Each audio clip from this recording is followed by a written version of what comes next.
Get that dog out of my briefing room. Lieutenant Commander Brett Solis didn't look up from his tactical map when he said it.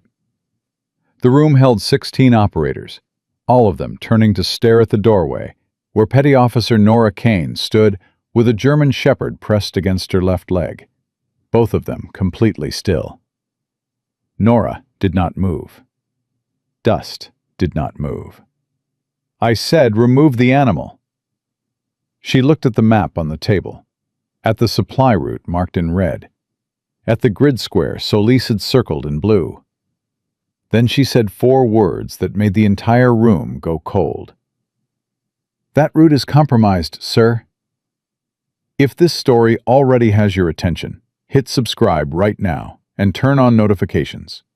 We post 3 military stories every week that mainstream media will never tell you. And drop your city in the comments below. I want to see exactly how far this story travels. Now let's go back to that briefing room and find out what a 22-year-old and her dog knew that nobody else did. They had been told 2 things about the augment before she arrived. First, that she was a K9 handler. Second, that she was young. Nobody mentioned anything else because her file, the parts that were visible, said nothing worth mentioning. Petty Officer First Class Nora Kane. Age 22.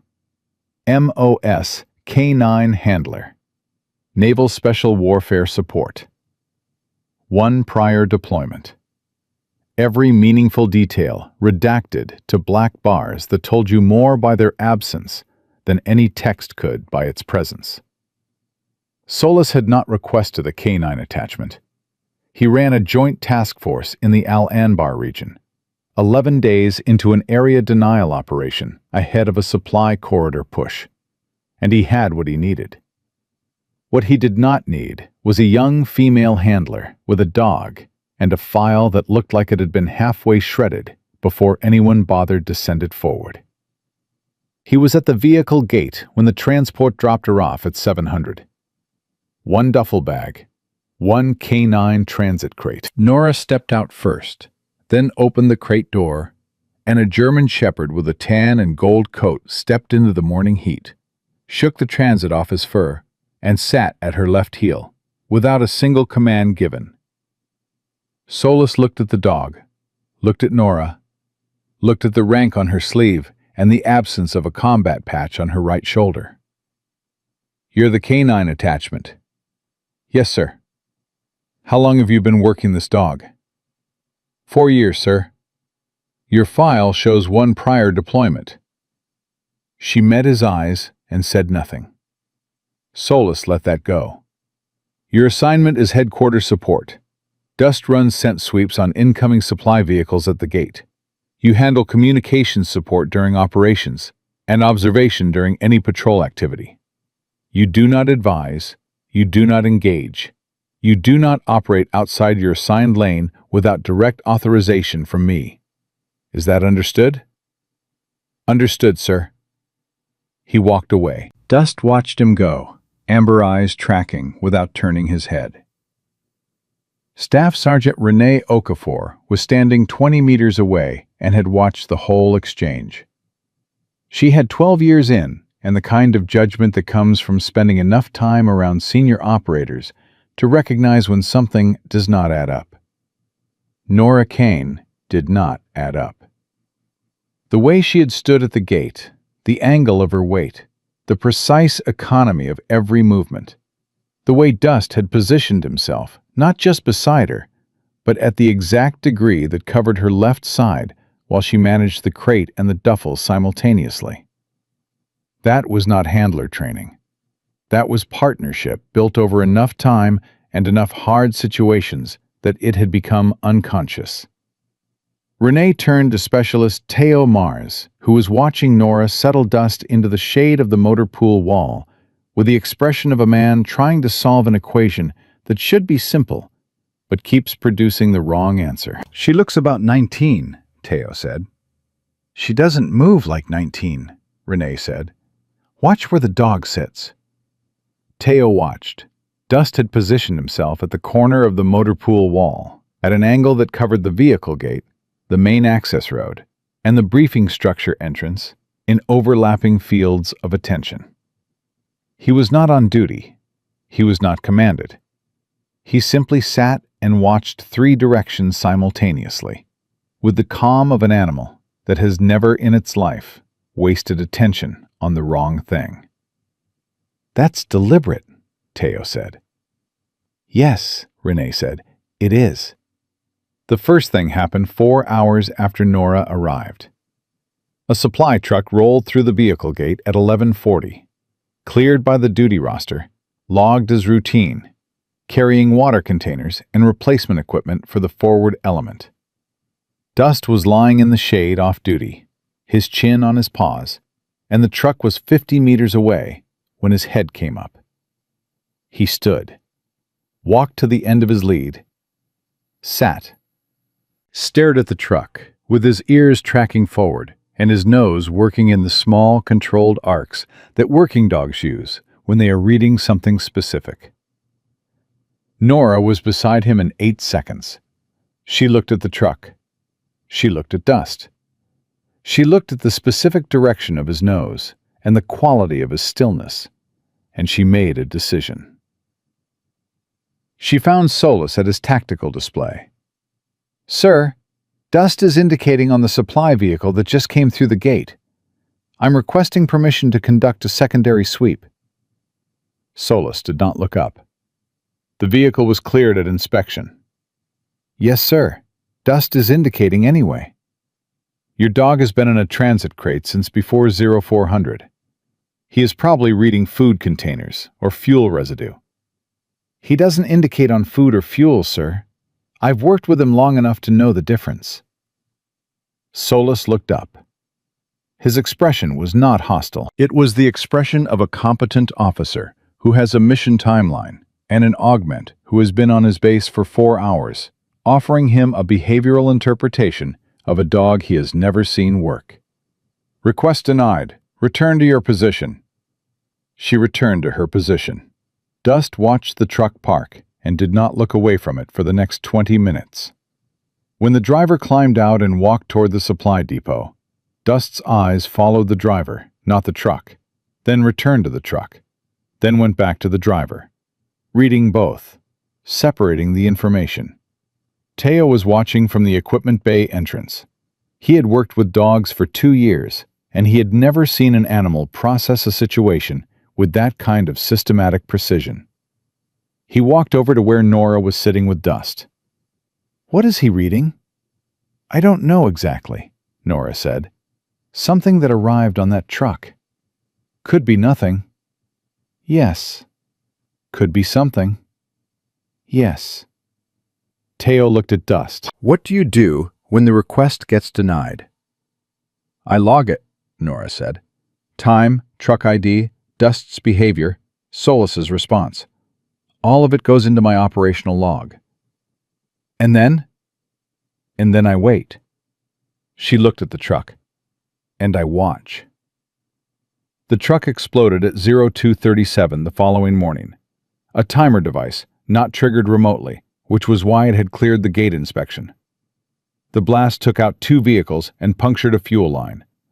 The fire was contained before it reached the equipment depot, but not before it climbed high enough to be visible from the nearest ridgeline. No casualties.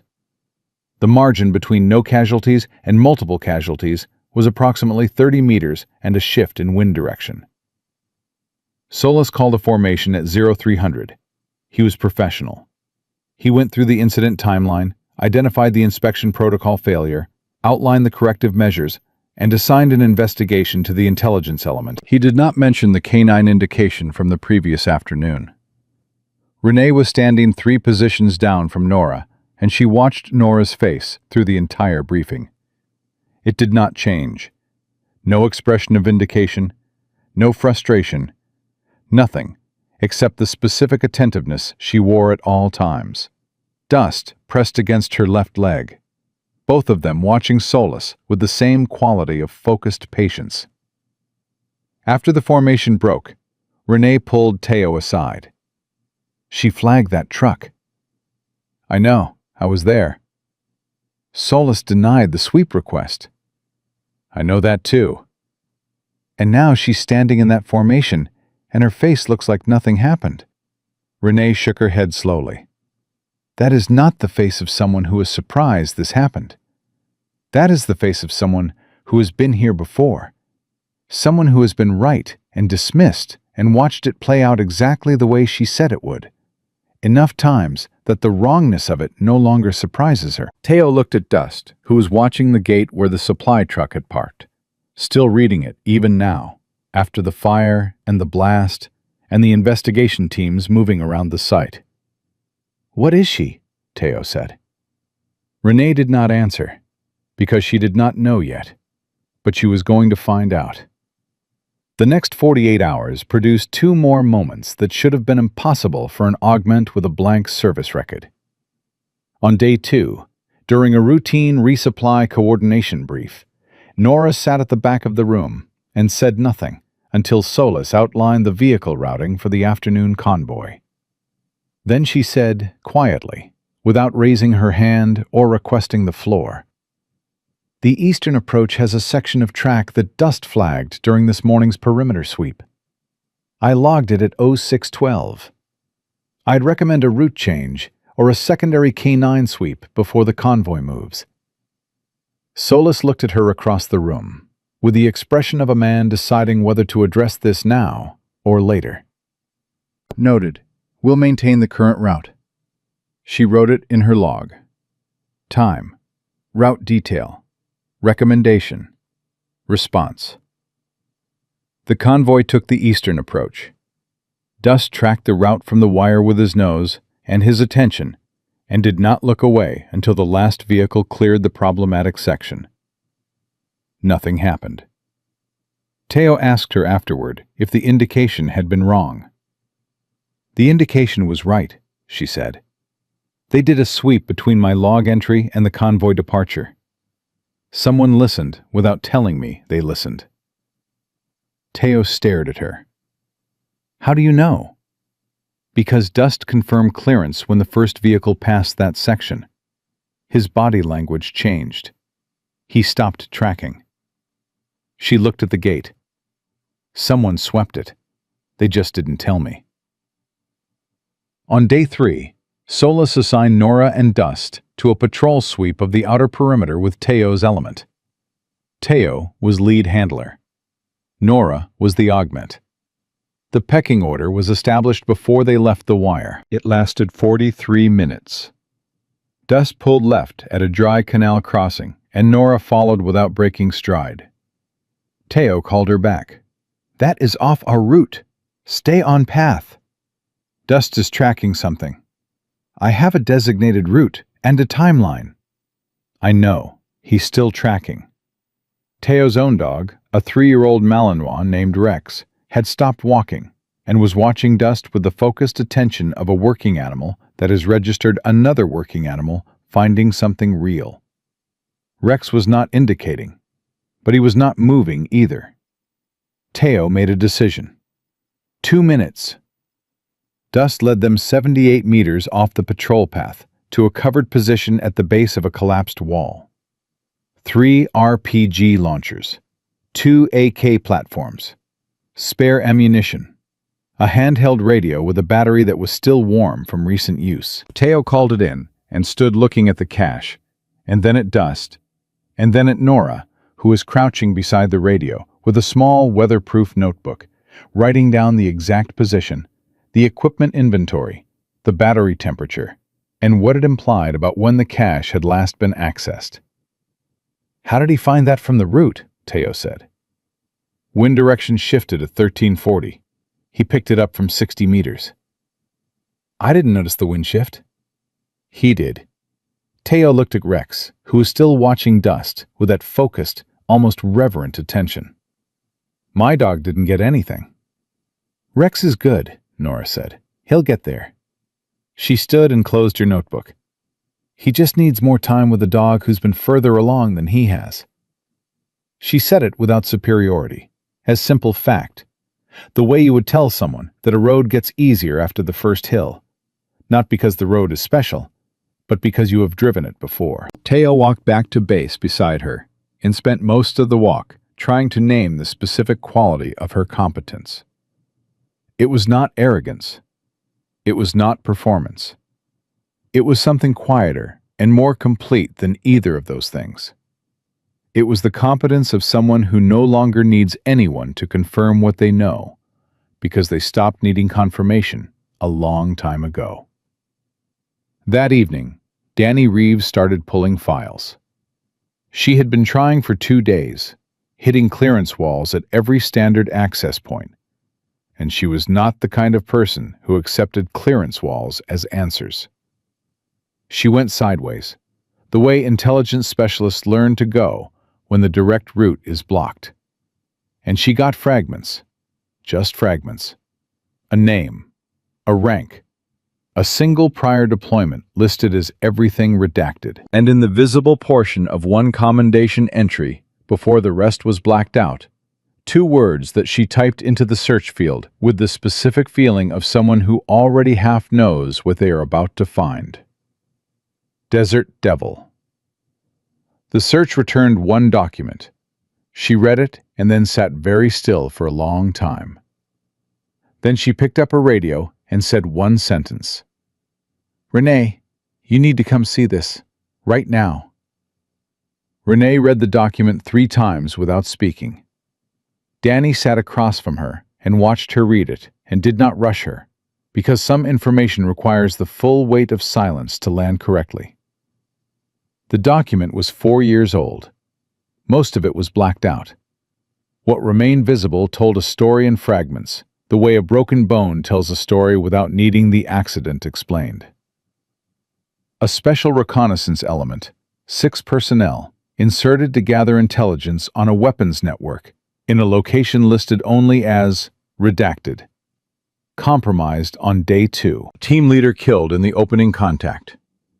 The junior member of the team, call sign Desert Devil, assumed command and conducted a fighting withdrawal across 19 kilometers of open terrain under continuous enemy contact.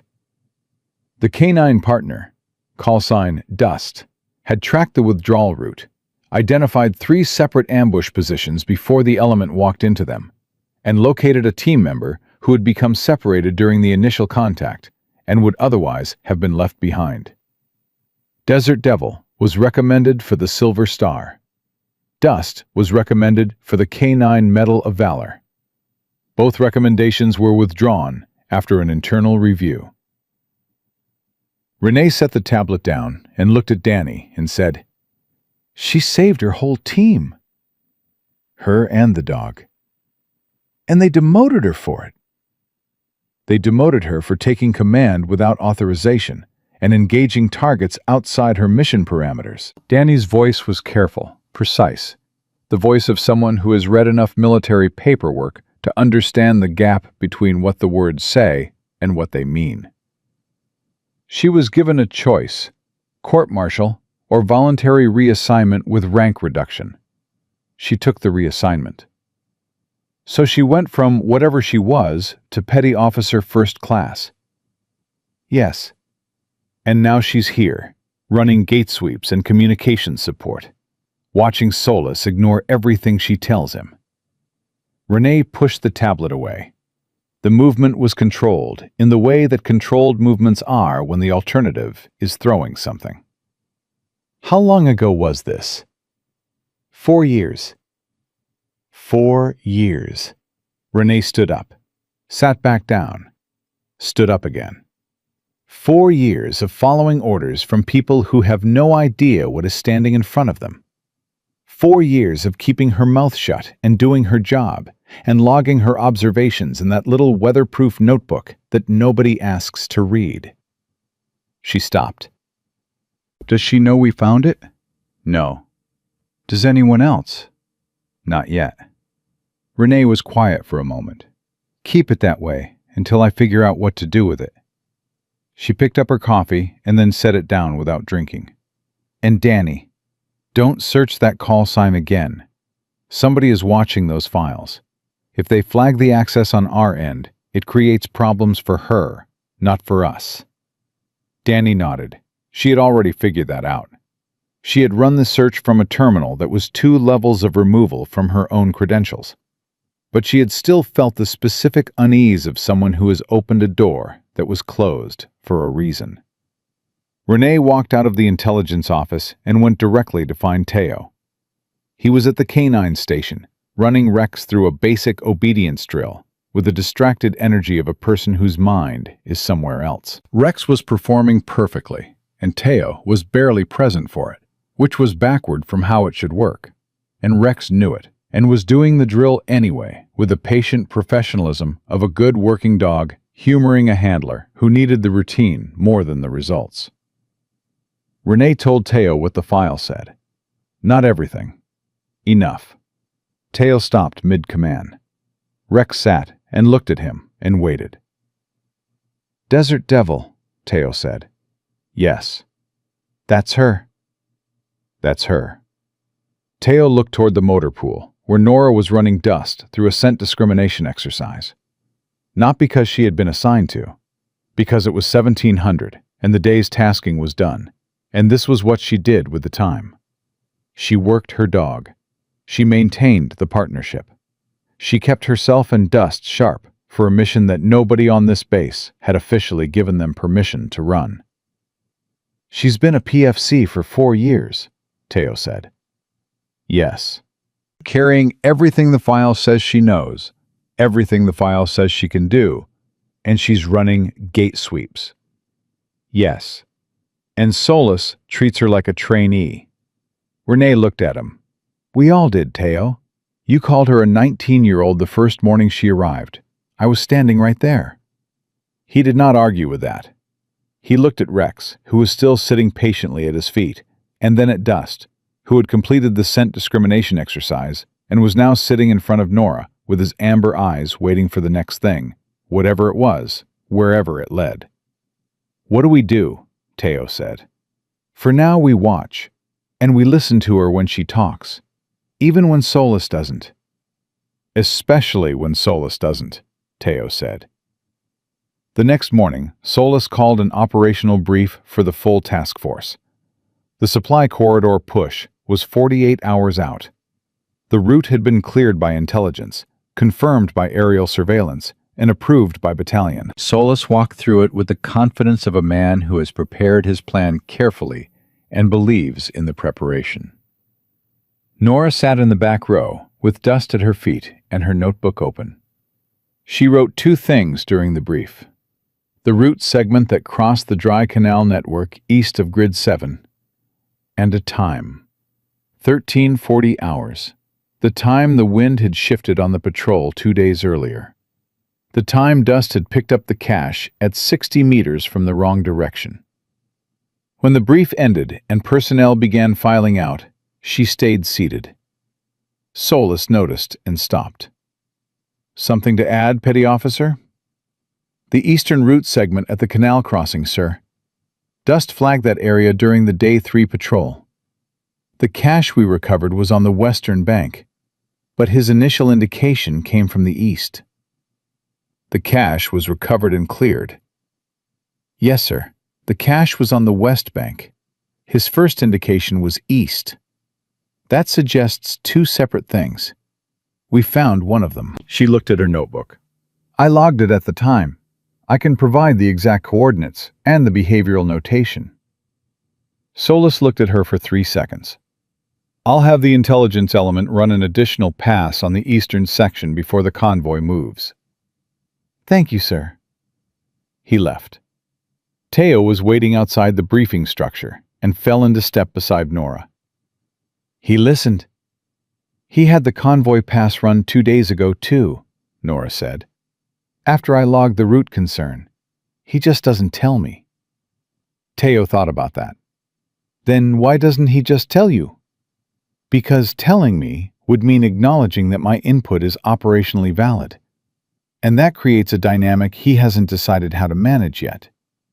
She said it without bitterness, as a straightforward operational assessment of the human being she was working under, the same way she would assess terrain, noting the features, planning around them. "He'll get there, or he won't. Either way, I log everything, and I keep doing the job. Teo wanted to say something about the unfairness of that. He did not, because she clearly was not interested in the unfairness of it, and pointing it out would have been for his benefit, not hers. The eastern segment came back clear. The convoy route was confirmed. Solis briefed the all-clear at 1600 and moved directly to final logistics coordination. Nora wrote the clearance in her log, next to the original indication entry, next to the time Dust had first flagged the direction. At 2100 hours that night, Dust woke Nora from a dead sleep. He did not bark.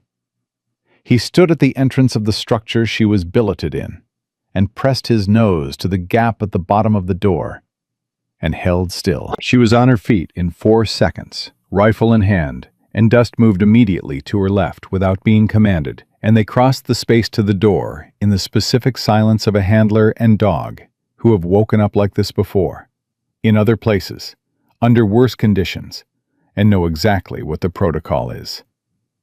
She opened the door 6 inches. Dust's nose worked the night air. His ears tracked right. Not the perimeter wire, the vehicle depot. She pressed her radio. "Duty officer, this is Kane. Dust is indicating activity at the vehicle depot, requesting a check." The duty officer's voice came back flat with night shift fatigue. "No movement logged at the depot, petty officer. All vehicles secured at 2015. Dust is indicating active presence, not residual scent." A pause. "I'll send a fire team to check." The fire team found 2 men at the depot perimeter who had come over the wire on the unlit south side. They were not armed with weapons. They were armed with a device designed to attach to the undercarriage of a convoy vehicle. Small, professionally made, the kind of device that passes a visual inspection and a standard sweep. The kind of device that Dust could find from 30 meters through a closed door in the middle of the night. The debrief happened at 0200 with Solis, the duty officer, Renee, and Nora in the command post. Solis went through the timeline methodically. At the end of it, he looked at Nora with an expression that was not the expression he had been using for the previous 4 days. "Your dog woke you." "Yes, sir." "From inside a closed structure, at 30 meters. "Closer to 42, sir. The wind had shifted again at approximately 2050. "And you called the duty officer instead of responding directly." "I don't have authorization for direct response, sir." Solis looked at her for a long moment. "You had time to respond directly. By the time the fire team moved, those men could have attached the device and been back over the wire." "Yes, sir." "But you followed procedure." "Yes, sir." "Even though following procedure in that specific situation created risk." She held his gaze. "I follow the procedures I'm given, sir. If the procedures need adjusting, that's a command decision." Renee was watching Solis's face, and she saw the exact moment he understood what Nora was doing. Not just the specific tactical situation tonight. The entire 4 days. Nora had been operating perfectly within every restriction Solis had placed on her, logging every indication, every recommendation, every decision, building a record that was not a complaint and was not a confrontation, but was, in the specific language of operational documentation, an undeniable case for what she was. Solis stood. "Authorization for direct response is granted, effective immediately. If Dust indicates a threat, you have my authority to act without waiting for confirmation." He paused. "That should have been the standing order from day 1. "Thank you, sir." He left the command post. Renee waited until his footsteps faded and then looked at Nora. "You had him from the first day," Renee said, "the moment you walked through that gate." "I had Dust from the first day," Nora said. That's all I ever need." Dust was lying at her feet with his chin on her boot and his amber eyes half closed. The warm, solid weight of an animal that has done good work and knows it, and requires no ceremony about it. He wagged his tail once, slow and certain, and went to sleep. Outside, Danny was at her console, watching the gate logs update with a new authorization code, and thinking about a document that described a 19-year-old conducting a fighting withdrawal across 19 kilometers of hostile terrain with a dog who had never once led her wrong. She thought about the supply truck on day 1, about the canal cache on day 3, about the depot device tonight. 3 times in 4 days, Dust had been right. 3 times in 4 days, the only question had been whether anyone was listening. She pulled up the operational log Nora had been keeping since arrival. Read it from the beginning. Every entry precise, time-stamped, behavioral notation exact and clinical, recommendation clear, command response noted without editorializing. It read like a performance review that nobody had asked for, written by someone who already knew the outcome, but was documenting it anyway, because documentation was the only language certain people would eventually hear. Danny closed the log and sat in the quiet of the communications post and thought about what was coming. Because the convoy was 44 hours out and the eastern segment had been cleared and the device at the depot had been found, but there was still something Dust had been reading in the direction of the canal network that nobody had fully explained. She could feel it, the way you feel weather before it arrives. She pressed her radio. "Renee? Still awake? Something is going to happen before the convoy moves. I can feel it." A pause. Then Renee's voice, quieter now. "So can the dog. I watched him at 2300. He wasn't sleeping. He was watching the eastern wire." Another pause. "Make sure your gear is close. Tomorrow's going to be a long day." Danny was right about the long day. It started at 0430 when Dust stopped sleeping. Nora felt it before she was fully awake. The shift in his breathing. The specific quality of stillness that was different from rest. She opened her eyes, and he was already standing at the eastern wall of the billet structure, nose at the gap, not moving, not vocalizing, just reading. She was dressed and outside in 90 seconds. The base was in the gray pre-dawn quiet that sits between the last watch rotation and the first morning brief. That hour when human alertness is at its lowest and the desert is at its most honest. She stood beside Dust and let him work.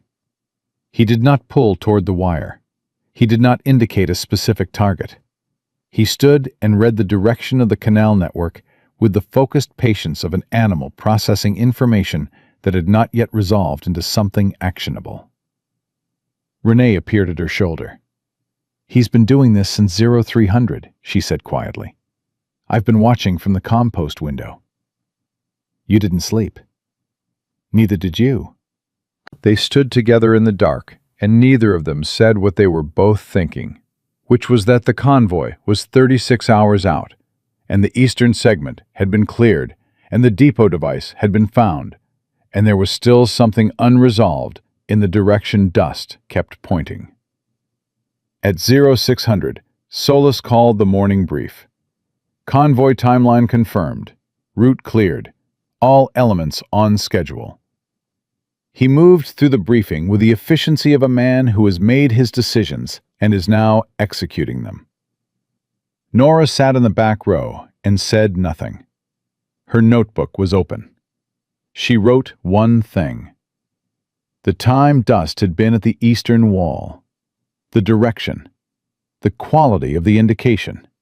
Sustained and unresolved. Different from a direct hit. Different from residual scent.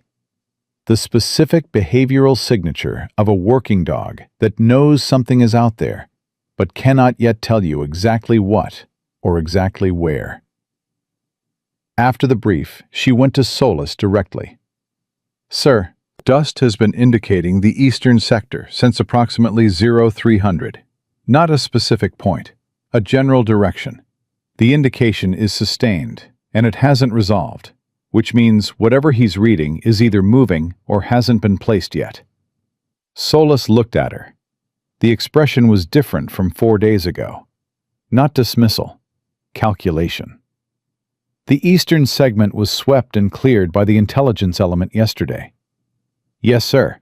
The fixed position cache was cleared. What Dust is reading now has a different behavioral signature. He's not indicating a static source. He's tracking something that's changing. You think they're staging for the convoy?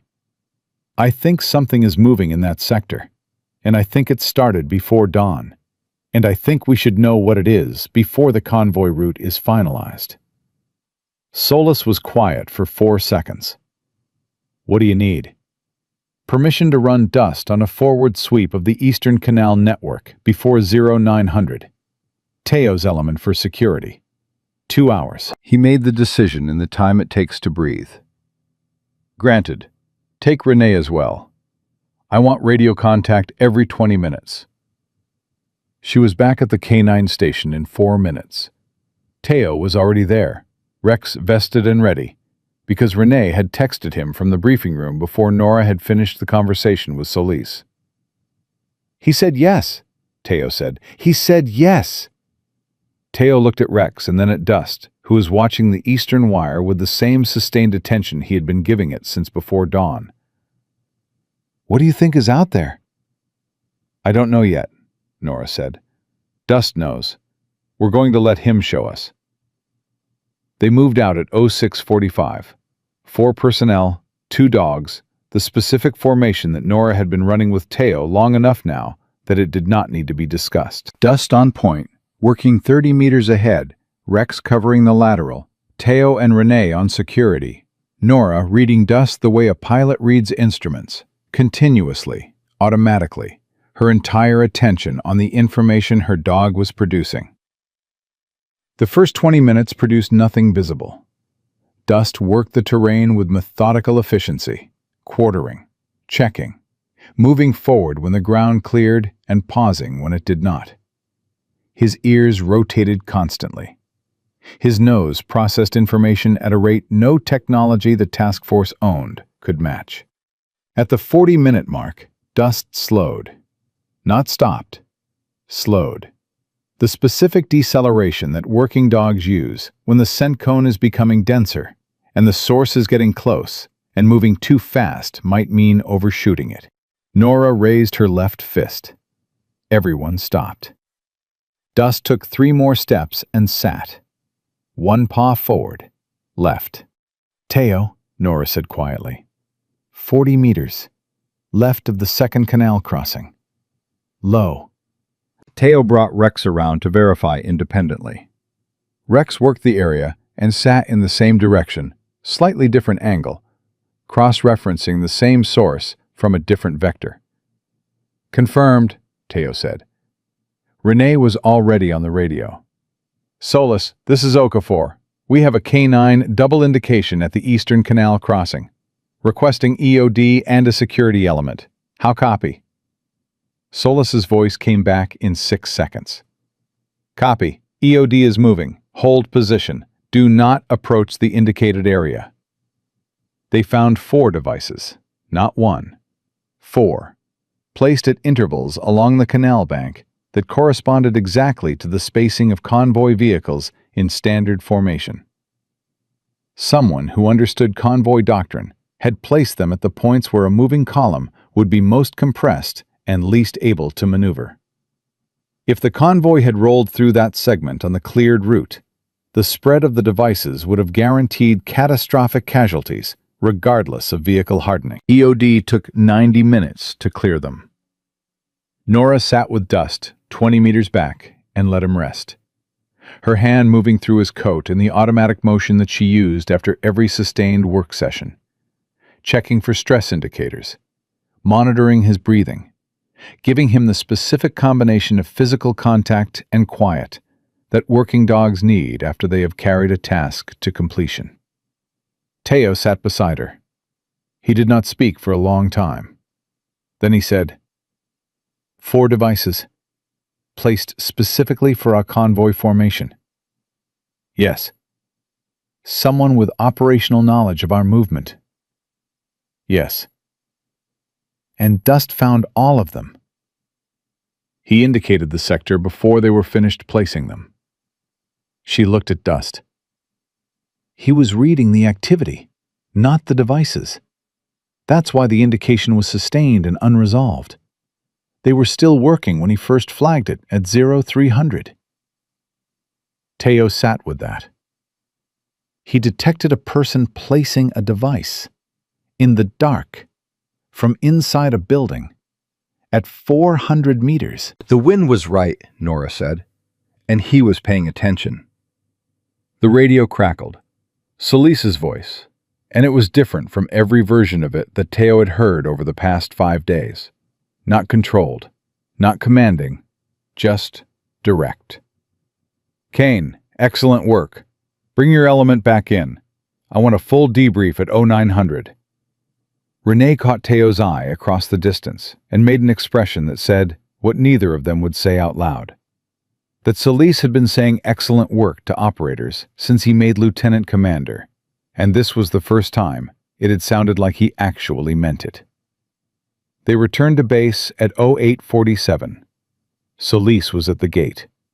He looked at Dust first, then at Nora, then at the EOD team coming in behind them with 4 evidence bags. He did not speak immediately. He watched the evidence bags go past and did the arithmetic that any operational commander does when they see the specific scale of what was avoided. How did you know to go at 0645? He said. Dust told me at 0300, sir. I came to you as soon as I had enough to make a case. And if I had said no? Nora looked at him directly. I would have logged it and waited for the next opportunity to make the case again, sir. Solis studied her. You wouldn't have gone anyway, without authorization. No, sir. Even knowing what was out there. Especially then. She held his gaze. An unauthorized action that produces good results still teaches the command structure that unauthorized actions are acceptable. And the next unauthorized action might not produce good results. The chain of command is the chain of command, sir, even when it's slow, even when it costs something. The silence that followed lasted long enough to feel significant. Renee was standing 6 feet away, and she felt something in the air shift the way air shifts before weather changes. Not dramatic, not loud, just a fundamental alteration in the pressure of the thing. Solis was not just hearing what Nora said, he was understanding what it cost her to mean it. 4 years of being right and following procedure and logging it and waiting and never once using her own capability to go around the people who were supposed to be above her. Not because she lacked the capability, because she understood, at a level most people never reach, that individual brilliance exercised outside the structure it belongs to is eventually more dangerous than the threats it defeats. Solis nodded once. Debrief at 0900. I want you walking me through the full behavioral log since day 1. Yes, sir. He turned to go and then stopped. Petty Officer Kane. He did not turn around. When I denied your sweep request on the supply truck day 1, you were right. She said nothing. I want that on the record, in the debrief. Now he turned, and his expression was the expression of a man who does not find accountability easy, and is doing it anyway, because it is required. Everything you flagged, every indication, every recommendation I dismissed, I want it documented correctly. It's already documented, sir. My operational log has every entry since day 1. Something moved across his face. Not quite a smile. Something more considered than that. Of course it does. He walked away. Teo exhaled. He read the log. He read the log, Renee agreed. Nora crouched beside Dust and gave him the specific double tap on his shoulder that meant the task was finished and well done. The signal she had been using with him for 4 years. The one that had come to mean more than any verbal command, because it carried the full weight of every time she had given it, and every task that had preceded it. Dust pressed his head against her hand and closed his eyes for a moment, and Nora stayed still beside him, the two of them in the specific quiet that a handler and dog share after something serious. When the mission is complete, and the adrenaline is draining, and what remains is the simple fact of being alive and together and having done the thing correctly. Teo watched them and felt something tighten in his chest that he could not immediately name. He had been a handler for 2 years, and he loved his dog, and he was good at his job, and he had never once had a moment with Rex that looked like what he was watching right now. Not because Rex was not capable of it, because he was not capable of it yet. Because building what Nora and Dust had built took time and failure and the quality of attention that most people could not sustain long enough. He made a decision in that moment, standing in the dust at the vehicle gate of a forward operating base in Al Anbar, watching a 22-year-old and her German shepherd sit together in the aftermath of finding 4 convoy bombs before anyone else knew to look. He was going to learn how to do that, whatever it took, however long it required. He was going to learn how to listen to his dog the way Nora listened to Dust, all the way down, without reservation, without needing to confirm what the dog already knew. He looked at Rex, who was watching Dust with those focused amber eyes, learning something too. The 0900 debrief lasted 2 hours and 40 minutes. Solis went through every entry in Nora's operational log with the thoroughness of a commander who has decided that understanding exactly what happened is more important than managing how it looks. Decker, the master sergeant who had been running the base's security element, arrived midway through and sat in the back without being invited. When Solis read the entry from day 1, the supply truck indication and the denied request, he stopped and looked at the date and the time and the device recovery report from the following morning's explosion, and he put them side by side in silence. Decker said, from the back of the room, "That's Desert Devil's log." The room went very quiet. Solis looked at him. "You know that call sign." "I know that call sign," Decker said. He was not looking at Solis. He was looking at Nora, with the specific expression of a veteran operator who has just confirmed something he suspected from the moment she walked through the gate. "I was in theater when the Cold Stone debrief came through. I never saw the operator. Nobody did. That was the point." He paused. "But I read the withdrawal report. 19 kilometers, continuous contact, every ambush called before it happened." He looked at Dust. The dog found a team member who had been separated for 6 hours, in the dark, moving terrain. He shook his head slowly. "I told people that story for 2 years, and nobody believed the dog part." "The dog part is accurate," Nora said. "I know that now." Decker looked at her directly. "I know it because I just read an operational log that documents the same capability across 6 days in 5 separate incidents." He looked at Solis. "Sir, we need to talk about what this task force actually has attached to it. Because right now, we are using a strategic asset to run gate sweeps." Solis closed the operational log, looked at Nora. "What do you actually need to do your job correctly?" She thought about it for exactly 2 seconds.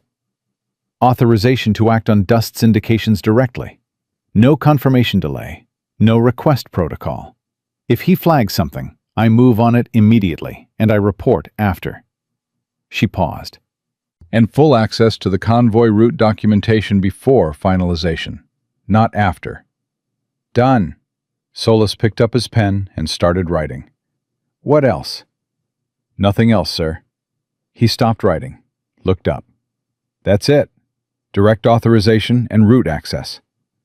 That's everything I need. Decker made a sound that was not quite a laugh.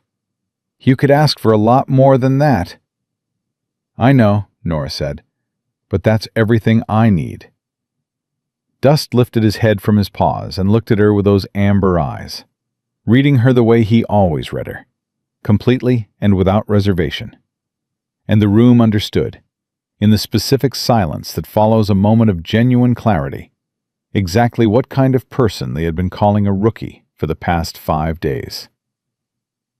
The convoy was 18 hours out when Dust stopped eating. Nora noticed at 1600 when she set his food bowl down and he looked at it and looked away. Not sick, not stressed in the way dogs get stressed from heat or sustained deployment fatigue. He was focused. The specific inward focus of an animal that has allocated everything it has to a problem that is not resolved yet and cannot spare attention for anything as secondary as food. She picked up the bowl, watched him. He was facing northeast, not east, where they had found the devices that morning. A different direction, a different angle, 6 or 7 degrees off from everything he had been reading since they arrived. She wrote it in her log. Time, direction, behavioral notation.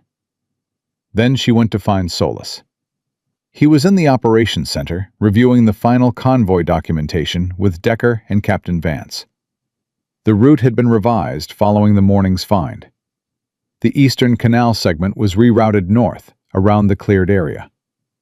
The new route was shorter and had better lateral cover, and Solus had been quietly satisfied with it since 1400. Nora knocked on the frame of the operations center entrance.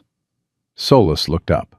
His expression, which had been carrying a different quality since the debrief, open in a way it had not been the first 4 days, did not close when he saw her.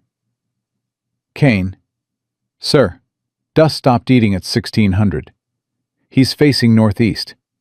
Different vector from this morning's indication. I wanted you to know before it develops further. Vance looked up from the convoy documents. Northeast is the new route segment.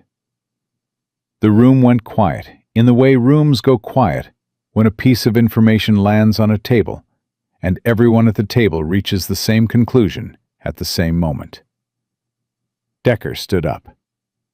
The reroute was decided at 1400. Who had access to that decision before it was finalized? Operations staff, Solus said. His voice had gone very controlled. Intel element? Convoy lead. He paused. 14 personnel total. 14 personnel, and whatever communication channels were used to coordinate it. Decker looked at Nora. How long has Dust been on the northeast vector? I first noticed the behavioral shift at approximately 1540. That puts it 20 minutes after the route decision was communicated to convoy lead. The silence that followed had weight to it. The specific weight of a conclusion nobody wants to reach, but cannot avoid. Solus looked at Vance. Pull the communication logs from the 1400 hour forward. Everything. Internal and external. He looked at Nora. What do you need? Permission to run Dust on the northeast segment tonight, before 2200, while there's still enough darkness to work, but enough time to act on whatever he finds before the convoy moves at 0600. Granted. Take Decker and Teo. Full security posture. Radio every 15 minutes, not 20. He held her gaze. No waiting for confirmation this time. You find something. You act on it directly and report after. That's a standing order. Yes, sir. She left the operations center at a controlled walk and broke into a run the moment she cleared the doorway. Not from panic, but from the specific urgency of someone who has a narrow window and intends to use all of it. Teo was at the K9 station when she arrived. He had Rex vested and ready before she said a word, because he had been watching Dust's orientation change through the afternoon and had been waiting for exactly this. Northeast segment, he said. Northeast segment. When? Now. Decker arrived 30 seconds later with 2 additional personnel from the security element, moving with the efficiency of a man who has been in enough situations to know that the time between the decision and the departure is where operations fail. He looked at Dust, who was already at the gate facing the direction they were about to move. "He know where we're going." "He knew before we did," Nora said. They moved out at 17:12, with 43 minutes of usable light remaining. Dust worked the northeast segment differently from the morning sweep. That morning he had been tracking something dynamic, something that was moving and placing and active. Now he moved with the slower, more deliberate pace of a dog following a scent that has been sitting long enough to settle into the ground. Not fresh, not recent, placed hours ago, possibly before dawn, by someone who anticipated the reroute before it was officially decided.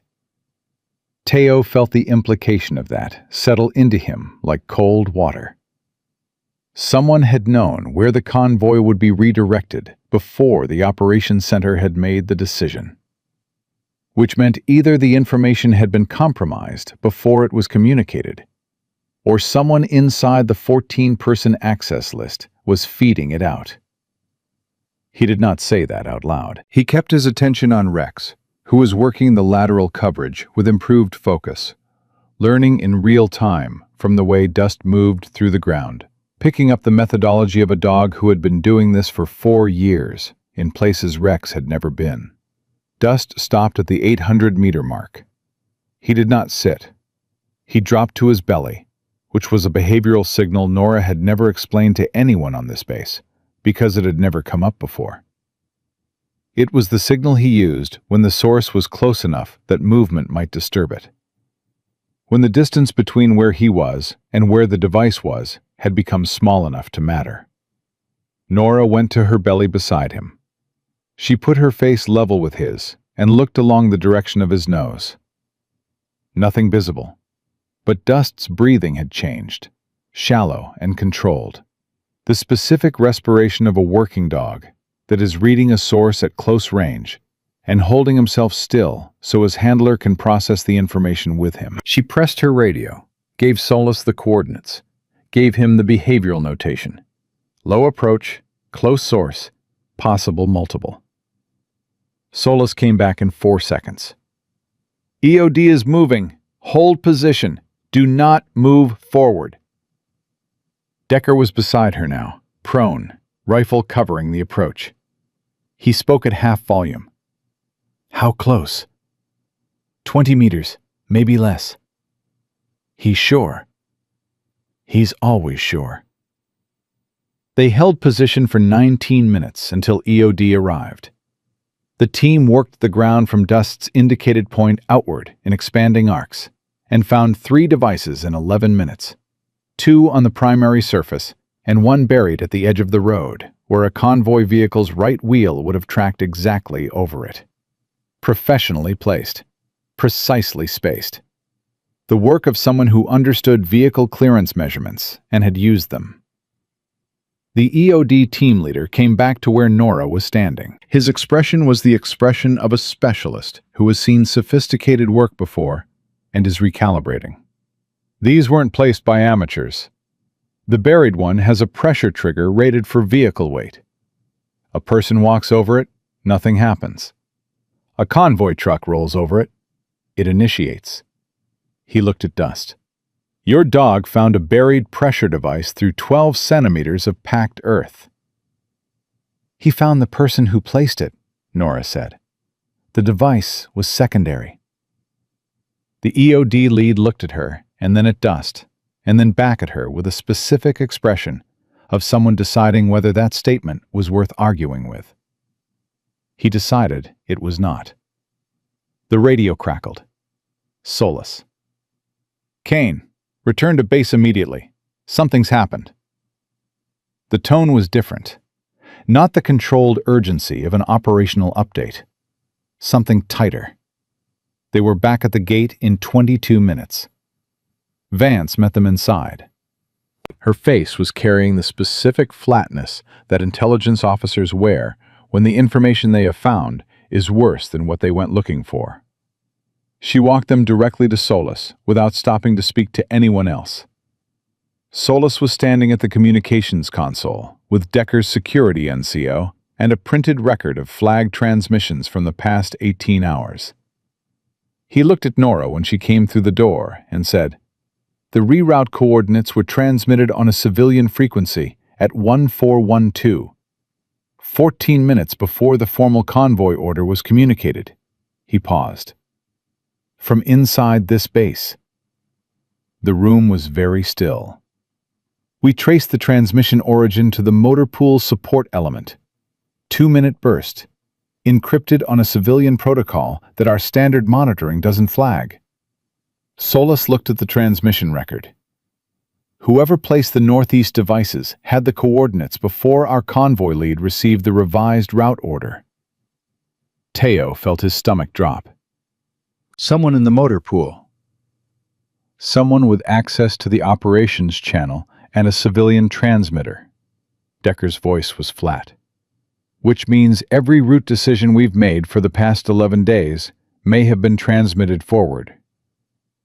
The implication of that spread through everyone in the room simultaneously. Every cleared route, every schedule, every supply timing. 11 days of operational information moving out of the base on a frequency nobody was watching. Nora had been standing still during this. Now she looked at Dust, who had been watching the operations center entrance since they walked in. His ears were tracking right, not toward the motor pool, toward the billeting structures. She looked at Solus. "Sir, Dust is indicating the east billeting block." Solus looked at Dust, looked at the transmission origin trace on the console, looked at the billeting assignment roster that Vance was already pulling up. Motor pool support element. East billeting block. Assigned personnel. 4 names. Decker was moving before Solis finished reading them.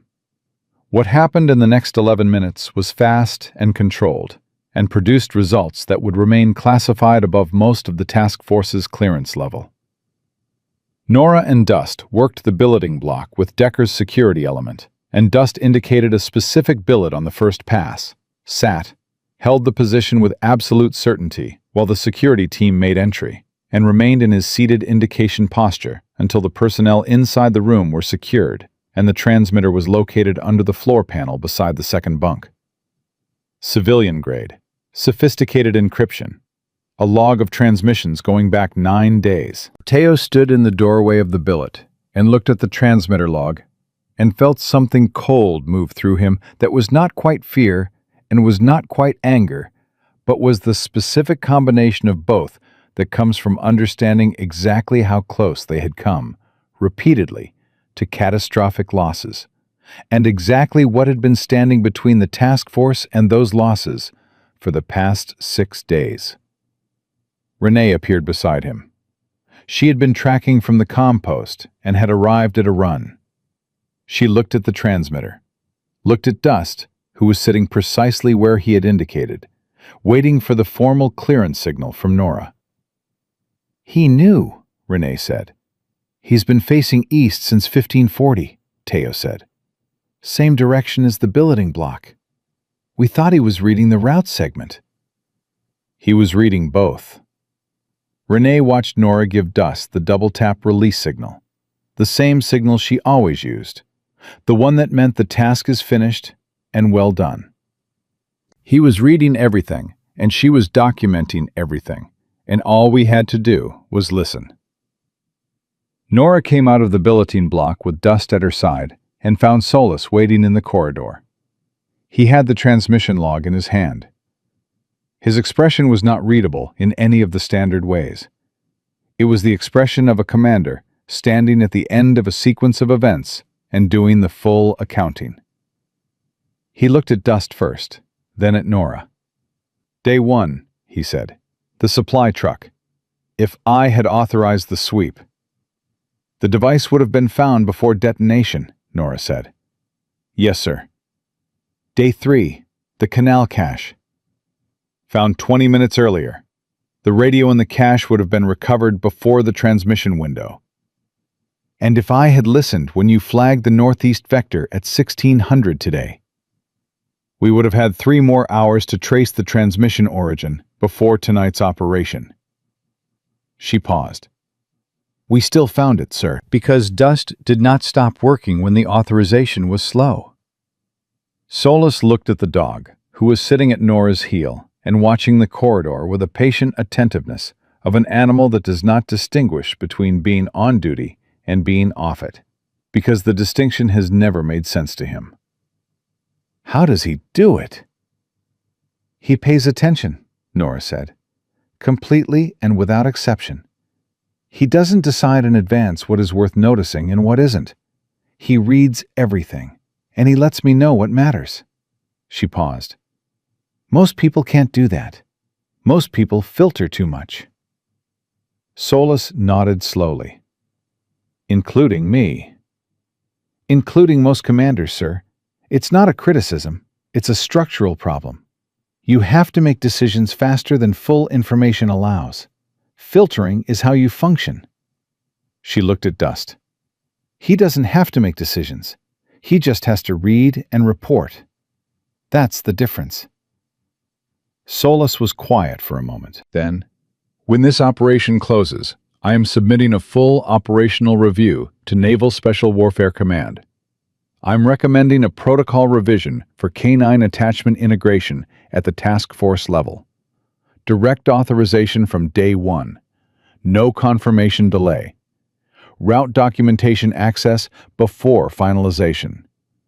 He paused. And I'm recommending that your operational log from this deployment be used as the standard reference document for how canine behavioral indication should be documented and acted on. Nora looked at him. That's more than I asked for, sir. It's what the log demonstrates is necessary. He held her gaze. You documented everything correctly. Every indication, every denial, every outcome. You built the case without making it a confrontation. That takes a quality of discipline that most personnel do not have. He paused. I want Nav Spec War to understand what that discipline produced. Teo was standing 6 feet away and heard every word. He thought about what Renee had said earlier, that Nora had been building a record that was not a complaint and was not a confrontation, but was, in the operational language that mattered, undeniable. He thought about 4 years of that discipline, applied quietly and completely in every assignment, under every commander who had looked at a young female handler and a German shepherd and decided they knew what they were looking at. They had not known. Dust stood up from his seated position and pressed his shoulder against Nora's leg. Warm and solid and certain, the physical language of a working dog who has completed a significant task and is choosing to be close to his person in the aftermath of it. She put her hand on his head without looking down, automatic, the gesture of someone who has been doing this long enough that the contact is as natural as breathing. And Teo made himself a promise, standing in that corridor, watching that partnership in the quiet after the hard thing had been done. He was going to learn to deserve that from his dog. Whatever it cost, however long it took, he was going to learn to be worth the trust. The convoy moved at 0600 with a cleared route and a task force that moved differently than it had 7 days ago. Not louder, not more confident in the way that performance produces confidence. Quieter, more attentive. The specific quality of personnel who have learned that the most important information does not announce itself and cannot be rushed, and will not repeat itself for people who were not listening the first time. Dust rode in the lead vehicle, not because he was assigned to it, because Solus had asked Nora where he should be positioned for optimal route monitoring, and she had said, the lead vehicle, and Solus had reorganized the convoy configuration around the answer, without discussion. Teo noticed that. The reorganization of a task force convoy around the positioning preference of a working dog. He thought about what that would have looked like 7 days ago, and could not imagine it. The 43-kilometer route took 4 hours and 20 minutes. Dust indicated twice on the journey. Both times, Nora reported immediately and directly. No request, no confirmation delay. The standing authorization Solus had given her applied instantly and without friction. Both times, EOD swept the indicated area and found nothing active. One was a residual scent from the devices removed the previous night. One was a dead animal under the road surface that had created a scent profile similar enough to a chemical initiator that Dust flagged it for verification. After the second clearance, the EOD team leader walked back to the lead vehicle and looked at Nora. He flagged a dead animal. Yes, because it smelled like a chemical initiator. Similar profile, different compound. He knows the difference, but he reports both and lets me sort it. That's conservative. That's correct. She held the EOD lead's gaze. I would rather clear a dead animal twice than miss an initiator once. The EOD lead looked at Dust, who was watching the road ahead with his ears forward and his nose moving in the small, controlled arcs that meant he was reading and not yet finding. No argument from me, the EOD lead said, and went back to his vehicle. The convoy reached the forward resupply point at 10:24. No casualties, no contact. 7 days of operational preparation that should have produced multiple catastrophic events had produced 0, and everyone in the convoy knew exactly why. The debrief at the resupply point lasted 90 minutes. Solus presented the full operational timeline to Major Elias Cross, the battalion commander who had arrived the previous evening from the main base. Cross was 61, the kind of commander who had been in long enough to be unmoved by most things, and he sat through Solus's debrief with his hands folded and his face still, and asked 3 questions. The first was about the supply truck on day 1. The second was about the canal devices found on day 6. The third was about the transmitter. After the third answer, Cross was quiet for 20 seconds. Then he looked at Nora, who was sitting at the end of the table with Dust at her feet. How many indications did your dog produce over the 7-day deployment? 11 confirmed behavioral indications, sir. 9 operationally significant. 2 cleared as non-threat sources. And the operational log documents each one? Yes, sir. Time, direction, behavioral notation, command response, outcome. From day 1. From the moment we arrived at the gate, sir. Cross looked at the log Solus had placed on the table. He did not pick it up. He looked at it the way people look at things that carry more weight than their physical size suggests. Naval Special Warfare Command contacted me this morning, Cross said. Before this debrief, they are aware of this deployment's events. They are also aware that your service record contains operational history at a classification level above my access. He paused. They sent me a document this morning that I do have access to. A restoration offer. Full reinstatement of prior rank and unit assignment. The room went still. Renee, sitting 2 positions down from Nora, stopped breathing for a moment. Teo looked at the table. Danny, who had come to the resupply point for the debrief, looked at her hands. Cross slid the folder down the table to Nora. She opened it, read it, closed it. Sir, she said, I'd like to decline. Cross looked at her. Not surprised exactly. Something more considered than surprise. That offer represents a return to the highest operational tier in naval special warfare. Reinstatement of everything your record shows you were before your reassignment. I know what it represents, sir. Then explain your reasoning. Nora looked at Dust, who was watching Cross with the calm attentiveness of a dog who has learned to read rooms by reading people, and is reading this one with complete accuracy. Then she looked at Cross directly. 4 years ago I was reassigned because I took command without authorization and acted on my own judgment in a situation where the chain of command had given a different order. The system that reassigned me was not wrong to do it. An operator who acts unilaterally when she disagrees with command decisions is a liability, regardless of whether the unilateral action produces good results. She paused. The offer on that table is a restoration of the role I held when I was that operator. I am not that operator anymore. What changed? I did. 4 years of following procedure correctly, even when I knew the procedure was producing suboptimal outcomes. 4 years of documenting instead of overriding. 4 years of building the case rather than making the decision for the people who were supposed to make it. She held his gaze. That changed me, and the operator I am now is more useful in the role I currently hold than she would be in the role that document describes. Cross studied her for a long moment. That is a sophisticated argument for a petty officer first class. Decker, from his position near the wall, made a sound that was not quite a laugh and was not quite anything else. What do you want? Cross said. Not the offer on the table. What do you actually want from this command going forward? Nora did not hesitate. 3 things, sir.